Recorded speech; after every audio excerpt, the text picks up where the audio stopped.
Moikka vaan kaikille pitkästä aikaa. Mä nyt ajattelin tälleen randomisti palata tänne YouTuben puolelle.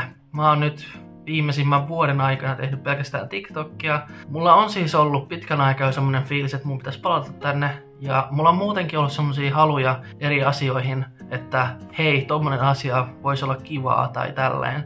Mutta mä en oo vaan saanut sitä aikaiseksi. Masennus on ollut jo pitkään mun elämässäni mukana ja se on rajoittanut mua tosi paljon luovien asioiden teossa. En mä nyt pelkästään pysty syyttämään masennusta kaikesta, koska olen mä aika laiska ihminen muutenkin, joten ehkä sekin liittyy siihen, että videoita ei ole tullut hetkeen. Mielenterveysongelmat kumminkin ovat olleet mulle erittäin vaikeita. Mä en tällä hetkellä kykene elämään semmoista elämää, mitä mä haluaisin elää. Se on mielenkiintoista, miten aivot toimii. Siis silleen, että haluaisin tehdä jotakin, mutta en vaan kykene, koska aivot. Ja tää liittyy siis ihan fyysisiin ja henkisiinkin tekemisiin. Vielä enemmän noista mielenterveysongelmista, niin mullahan on ollut tosi paljon masennusta, ahdistusta, psykoottisuutta ja itsetuhoisuutta. Ja näiden asioiden kanssa mä oon joutunut elämään jo hyvin pitkän aikaa.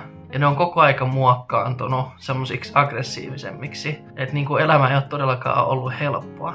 Mä olen myös käynyt useamman kerran psykiatrisella osastolla näiden ongelmien takia, koska joskus vaan elämää ei kestä ja siihen on pakko saada apua jostakin. Mä en olisi koskaan uskonut lapsena, että mun elämä olisi tämmöstä, että mä joudun välillä menemään osastolle ja vähän reboottaamaan mun aivojani jonkun mielenterveysongelman takia. On pakko sanoa, että mä kyllä vihaan mun elämääni tällä hetkellä ja minua ylipäätänsä. Kun mä katson peiliin, niin mä en enää tunnista sitä henkilöä, joka katsoo mua takaisinpäin. Jotenkin tuntuu, että vuosi vuodelta tää Jessica, joka mä oon ollut, niin häviää. Vähän tiedättekö, kun muumeissa on toi Ninni, ja hänellä on se, että hän häviää yhdessä vaiheessa melkeinpä kokonaan. Niin jotenkin musta tuntuu, että mä oon vähän Ninni, joka häviää pikkuhiljaa. Jotenkin mä vaan näen itseni tosi kamalana ihmisenä, henkisesti ja fyysisesti. Mun omatunto on aika huono tällä hetkellä. Mä oon ollut nyt 3 kuukautta aika yksinäinen, koska mä muutin Tampereelta mun isäni vuokse. Mä muutin Tampereelta pois ihan vain sen takia, koska siellä tapahtui tosi paljon negatiivisia asioita ja mä en enää vaan kestänyt niitä. Totta kai siellä tapahtui myös positiivisia juttuja, mutta jotenkin tuntui, että niitä negatiivisia juttuja oli enemmän. Joten sen takia päätin vaihtaa maisemaa. Mä vähän tällä muutolla haluan aloittaa mun elämän uudestaan, jos se vaan on mitenkään mahdollista. Nyt mun pitäisi vaan löytää oma kämppä, mikä on osoittautunut erittäin vaikeaksi. Mulla siis oli ystäviä Tampereella, mutta ne vaan pikkuhiljaa häviää, mikä on mun mielestä tosi rasittavaa, koska tää ei ole eka kerta, kun näin tapahtuu. Jotenkin mä elän semmoista sykliä, että mä oon aluksi ihan yksin. Sitten mä saan muutaman kaverin kautta ystävän elämääni. Ja sitten se kaverisuhde tai kaverisuhteet kestää sen X määrän. Ja sitten ne suhteet vaan häviää tai jotenkin vaan tuhoutuu eri syitten takia. Mulla oli Tampereella tosi rakas ystävä ja me ehdittiin tuntea itsemme 3 vuotta, mikä oli sinänsä aika pitkä aika, kun miettii, että mulla ystävät ja kaverit on hävinnyt paljon nopeamminkin. Jotenkin tää 3 vuotta oli kumminkin tosi pitkä saavutus ja mä sain pidettyä jonkun ihmissuhteen kasassa. Mutta sitten kaikki meni päin helvettiä. Mä tuhosin 3 vuoden ystäväsuhteen yhdessä illassa.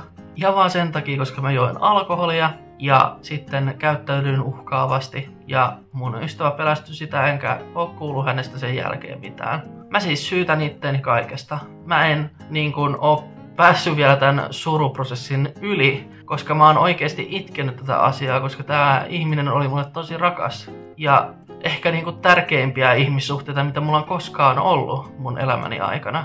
Ja mä menin tuhoamaan sen. Mä menin tekemään jotakin, mitä mä en olisi koskaan uskonut, että mä teen. Mutta se vitun alkoholi muuttaa musta joskus ihan vitun paskan ihmisen. Mä siis syytän vieläkin itseäni asiasta, ja tää on mulle tosi herkkä aihe. Se aina käy välillä mun mielessä, ja se aiheuttaa tosi paljon semmoista masennusta ja itsevihaa. Mä vaan rakastin tätä mun ystävää tosi paljon. Joten ei ole ihmekään, että mulla on alkoholin kanssa ongelmia. Mä itse asiassa vähän aikaa sitten hakeuduin katkolle. Sillä kesti 5 päivää. Sen olisi pitänyt kestää yli kuukauden, mutta minun kohdallani se kesti 5 päivää. Mä siis olin sairaalassa 5 päivää katkohoidossa ja sit kun mä olin valmis lähtemään kuntoutukseen, niin sitten lääkäri tulee sanomaan, että mä en pääse kuntoutukseen, koska mulla on sen verran vakavia mielenterveysongelmia.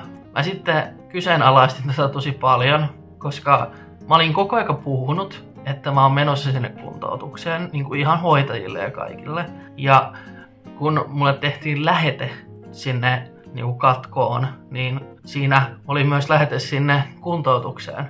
Ja se olisi ollut tosi kiva, että mulle oltaisiin kerrottu jossakin vaiheessa, että niin kun sä et pääsekään tänne. Ei olisi tarvinnut odottaa siihen saakka, kun mulla on jo ulkovaatteet päällä ja kengät jalassa, ja sit vasta tulla sanomaan, että sä et heity pääse tonne kuntoutukseen. Se on tässä mua vituttanut aika paljonkin, ja nyt mä oon takaisin kotona isän luona, ja koitan elää addiktioni kanssa jollakin tavalla. Tällä hetkellä se on mennyt sinänsä ihan hyvin, mutta on tää aika kamalaa. Mä nyt aion hakeutua AA-ryhmiin ja käydä niissä sitten mahdollisimman useasti, koska mä tarvitsen oikeasti apua tähän. En mä olisi koskaan uskonut niin kuin lapsena, että mä olen 8 vuotta alkoholistina ja elämä on ihan vitu perseestä ja kaikkea.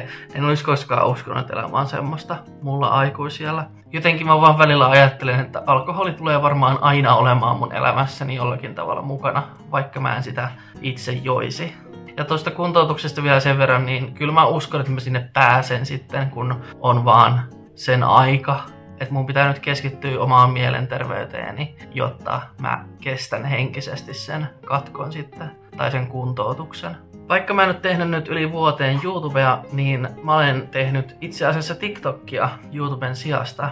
Mä en olisi koskaan uskonut, että mä siirryn koskaan TikTokiin tai teen ylipäätänsä mitään TikTokissa.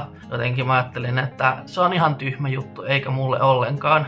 Mutta sitten kun mä olin kerran osastolla ja kuulin, että joku tekee TikTokia ja näin, että minkälaisia videoita siellä oli, niin mä kokeilin sitten itse ja jäin koukkuun. TikTok on tuonut mulle tosi paljon hyvää fiilistä ja semmoista vertaistukea. Niin kuin liittyen mielenterveysongelmiin tai päihdeongelmiin tai ylipäätänsä eri ongelmiin, mitä mulla on. Eikä mulla ole mitään muuta sanottavaa kuin vaan, että kiitos. Kiitos, että ihmiset on ollut mun tukena. Te olette ollut mun tukena. Kaikki nämä paskimmatkin hetket. Se on tosi siistiä kuulla niin kuin teiltä, että asiat järjestyy ja kuulla tsemppiviestejä ja tämmöisiä. Te olette mahtavia. Ja mä nyt puhun TikTokin tyypeille, mutta myös YouTuben tyypeille, koska kyllä tekin olette oikeasti auttanut mua. Ette välttämättä vähän aikaan täällä YouTubessa, mutta kumminkin silloin kun tein aktiivisesti YouTubeen sisältöä, niin te kyllä autoitte siinä tosi paljon. Se toi mulle motivaatiota ja parempaa itsetuntoa.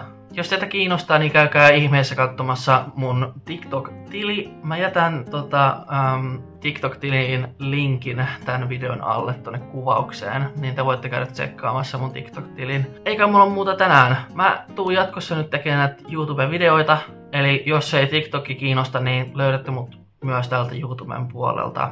Mutta joo, kiitos kun katsoit videon ja toivottavasti tykkäsit videosta. Jos tykkäsit, pari tykkää läppäältä ja kommentoi. Ja jos sä oot uusi täällä, niin seuraa tai itse asiassa tilaa mun YouTube-kanava. Me nähdään ensi videon parissa. Moikka!